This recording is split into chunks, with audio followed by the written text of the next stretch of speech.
விஜயை எப்படி இப்படிலாம் நீங்க பேசலாம் அப்படின்னு விஜய்க்கு ஆதரவா இயக்குனர்கள் கொந்தளிச்சிருக்காங்க. சோ என்ன அப்படின்றத பத்தி தான் இந்த வீடியோவிலையுமே பார்க்க போறோம்.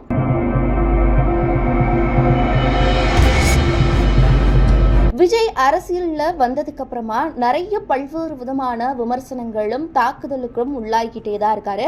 அந்த வகையில தான் சினிமாவில் நடிக்கிறவங்க கூத்தாடிகள்லாம் அரசியலுக்கு வரலாமா அப்படின்ற ஒரு கருத்து பல்வேறு சர்ச்சைகளையும் ஏற்படுத்தியிருந்தது. இதற்கு ஆதரவா இயக்குனர்களும் கொந்தளிச்சிருக்காங்க. சினிமாவில் உச்சம் தொட்ட நடிகரா வலம் வந்தவர் தான் நடிகர் விஜய். ஏராளமான ரசிகர் பட்டாளத்தை கொண்ட அவரு சினிமாவை விட்டு விலக போறதாகவும் அரசியல்ல காலடி எடுத்து வைக்க போறதாகவும் அறிவிச்சு அரசியல்ல வந்து புதிதா கட்சி ஆரம்பிச்சு மாநாட்டைக்குமே சிறப்பா நடத்தி முடிச்சிருக்காரு. அவருடைய கொள்கைகள் என்ன, தலைவர்கள் யாரு அப்படின்றத பத்தியும் நிறைய பேசியிருக்காரு.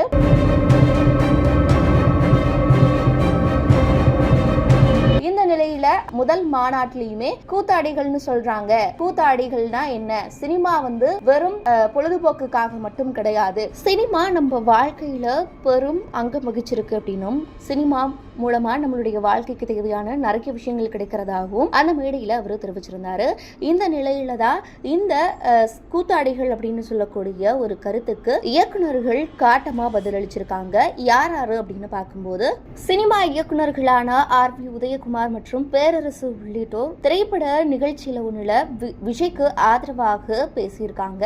என்ன பேசியிருக்காங்க அப்படின்னு பார்க்கும்போது RV உதயகுமார் காட்டமா பேசியிருக்காரு. பேரறிஞர் அண்ணாவும் சினிமாவுக்காக வசனம் எழுதியிருக்காரு அப்படின்னும், கருணாநிதியும் திரைக்கதை வசனம் எழுதி படங்களை தயாரிச்சிருக்காரு அப்படின்னும், MK ஸ்டாலினும் நடிச்சிருக்காங்க. துணை முதல்வர் உதயநிதி ஸ்டாலினும் கூட சினிமா நடிகர் தானே, சினிமால இருக்கவங்க ஏன் அரசியலுக்கு வரக்கூடாது அப்படின்னும், விஜயை கூத்தாடின்னு சொன்ன இவங்க எல்லாருமே கூத்தாடிக தானே அப்படின்னும், ஆனா இதை இழிவாக எப்பொழுதுமே யாரும் பேசக்கூடாது அப்படின்னும் RV உதயகுமார் கண்டனம் தெரிவிச்சிருக்காரு.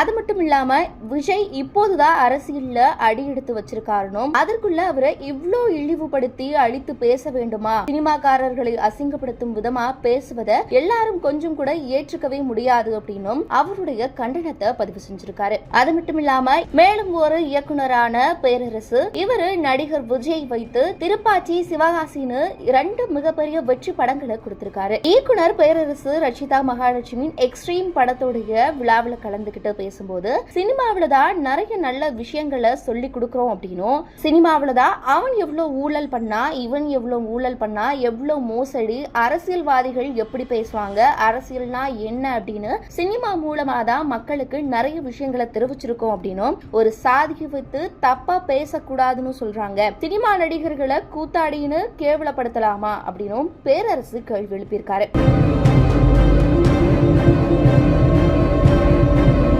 மேலும் நடிகர் விஜய்க்கு மட்டுமில்லாம சினிமா பிரபலங்கள் யாரா இருந்தாலும் அவர்களை அரசியல்வாதிகள் மட்டுமில்ல யார் அசிங்கப்படுத்தினாலும் பொறுத்துக் கொள்ள மாட்டோம் அப்படின்னு பயங்கரமா பேரரசு எச்சரிக்கையும் விடுத்திருக்காரு. விஜய் அரசியலுக்கு வந்ததுக்கு அப்புறமா நிறைய எதிர்ப்புகளும் விமர்சனங்களும் வந்தாலும் அவருக்கு ஆதரவா அவர்களுடைய ரசிகர்கள் மட்டுமில்லாம இந்த மாதிரி இயக்குனர்களும் இருக்காங்க அப்படின்றது இதன் மூலியமா தெரிய வருது.